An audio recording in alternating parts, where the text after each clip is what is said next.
বাইরে ভাই এখন থেকে ভিডিও করবেন কিন্তু কেউ বুঝতেই পারবে না। আপনি একদিকে ভিডিও করবেন, অন্যদিকে ফেসবুক টিকটক চালাতে পারবেন, কেউ বুঝতেই পারবেন না যে আপনি ভিডিও করতেছেন। তাহলে দেরি করো, চলুন কাজটা শিখে আসি। কাজে যাওয়ার আগে আপনার কাছে ছোট্ট একটা রিকোয়েস্ট বন্ধু, আপনি যদি আমার চ্যানেল নতুন অবশ্যই চ্যানেলটাকে সাবস্ক্রাইব করে বেল আইকনটি অন করে দেবেন এরকম ইন্টারেস্টিং ভিডিও সবার আগে পেতে। কাজটা করার জন্য আপনার একটা ছোট্ট অ্যাপ্লিকেশন লাগবে। আপনারা চলে যাবেন গুগল প্লে স্টোরে। আমি চলে আসলাম গুগল প্লে স্টোরে। গুগল প্লে স্টোরে আসার পর আপনারা পাবেন নিচের দিকে চার বক্সে লিখতে হবে এক্স ক্যামেরা।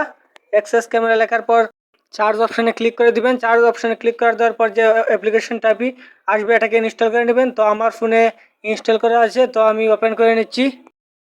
সো ওপেন করার জন্য আপনাকে ওপেন অপশানে ক্লিক করতে হবে। ওপেন অপশানে ক্লিক করার পর আপনার সামনে একটি ইন্টারফেস আসবে। নিচের দিকে দেখতে পাবেন আপনার চ্যাটিং অপশন, এটাতে ক্লিক করে দিবেন। সেটিংয়ে ক্লিক করার পর আপনার সামনে একটি ইন্টারফেস আসবে, এটাতে লেখা আছে প্রাইভেট। তো প্রাইভেটের উপর ক্লিক করে দিবেন। প্রাইভেটের উপর ক্লিক করার পর দেখবেন সেভ টু গ্যালারি, ওটা অন করে দিবেন। তারপর নিচে দেখতে পাবেন প্রাইভেট মোড লেখা, এটাতে একটা ক্লিক করে নাথিংয়ে ক্লিক করে দিবেন। তারপর ব্রেকে ক্লিক করে এখান থেকে বেরিয়ে আসবেন। এখান থেকে বেরিয়ে আসার পর আপনারা দেখবেন ক্যামেরা সেটিংয়ের উপর ক্লিক করে দিবেন। এখান থেকে আপনাকে সিলেক্ট করতে হবে আপনি ব্রেক ক্যামেরা দিবেন না ফ্রন্ট ক্যামেরা দিবেন। তো আমি ফ্রন্ট ক্যামেরা দিব, ফ্রন্টের উপর ক্লিক করে দিলাম। তারপর ব্রেকে ক্লিক করে আপনারা এখান থেকে বেরিয়ে আসবেন।